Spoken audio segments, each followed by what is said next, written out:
السلام عليكم، كي دايرين؟ لاباس عليكم؟ نتمنى تكونوا على خير وبخير وبصحة جيدة ان شاء الله، وتكونوا في احسن الاحوال. اليوم ان شاء الله نشارك معكم فيديو جديد على القناة ديالي. نشارك معكم فطائر السفنج اللي كيجيو رائعين وزوينين في نفس الوقت. بلا ما نطول عليكم خليكم معايا نشوفوا طريقة التحضير. نبداو على بركة الله. في قصرية غادي نضيف دقيق الفورس، غادي نغربلو. كيف ما كتشوفوا هنا ضفت تقريبا نص كيلو ديال دقيق الفورس، على حساب الكمية غير شوية راه كيخرج بزاف. انا نضفت تقريبا نص كيلو ديال دقيق الفورس، وغادي نضيف شوية ديال الملحة،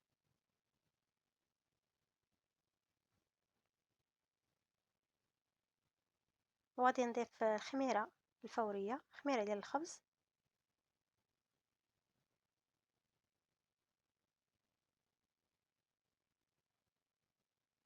وغادي نجمع العجين بالماء الدافئ. نجمع العجين ونتلاقى معكم.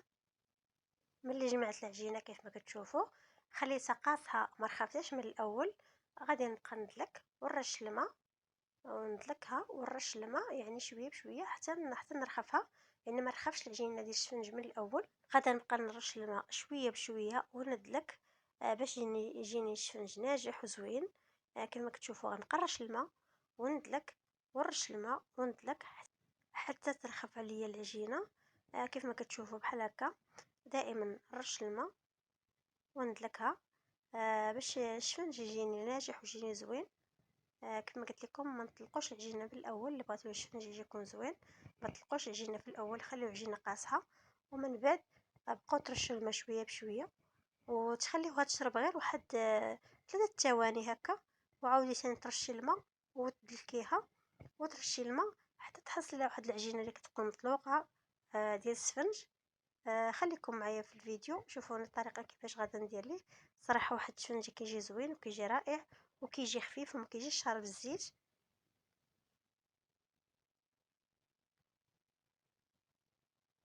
ودابا غادا نجمعها وغادا نحطها ونخليها تخمر، نغطيها ونخليها تخمر.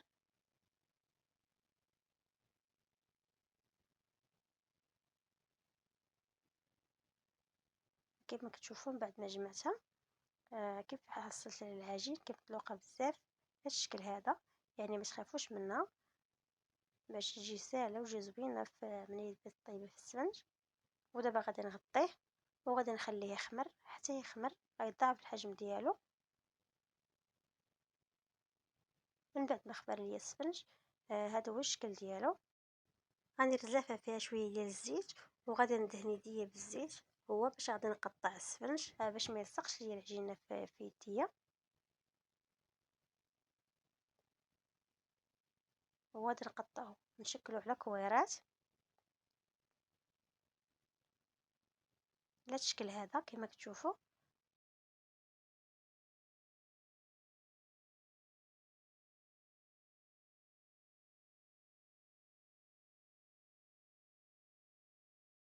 انايا دابا هنا كندهن يديا بالزيت باش الزيت ما تلصقش العجينه في يدك مع هو مطلوق بزاف. وغادي ندير كرات على الشكل بحال هكا كما كتشوفوا، وغادي نضيفو في شي طبسيله هكا اللي باش يجيني ساهل ملي نبغي نطيبو يجيني ساهل. غنستمر على الطريقه هكا بحال كما كتشوفوا حتى نكمل الكويرات ديال السفنج ديالي كاملين.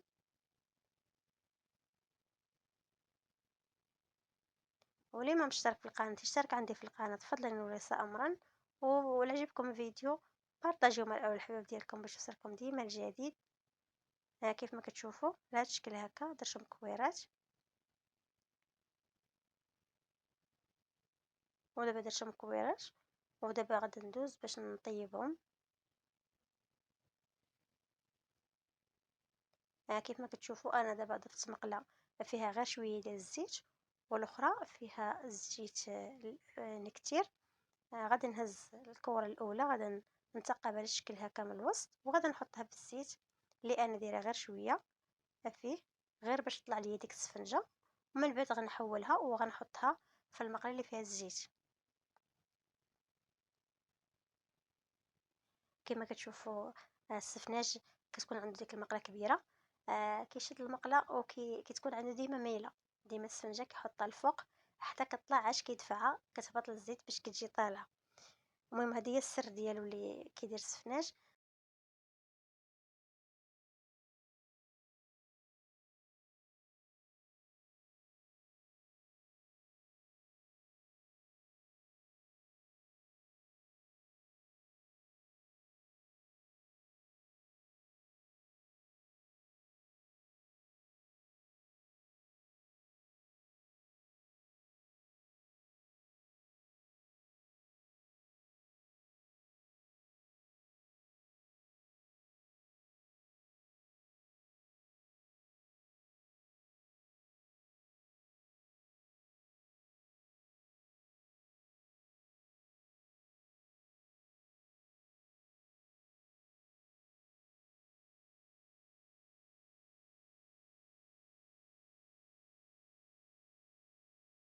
وغادي نستمر على هاد الطريقه بحال هكا كيما كتشوفوا. الكره غنتقابها من الوسط وغنحطها في المقله اللي فيها شويه ديال الزيت، ومن بعد غنحولها للمقله الثانيه حتى يتحمر ليا السفنج. علاش الشكل هذا كيف ما كتشوفوا الصراحه كيجي رائع وما كيجيش شارب الزيت وكيجي زوين بزاف. نتمنى تجربوه ونتمنى ينال الاعجاب ديالكم. غنستمر على الطريقه بحال هكا حتى نكمل السفنج اللي عندي. ونتلاقاو مع الشكل النهائي ديالو. خليكم معايا.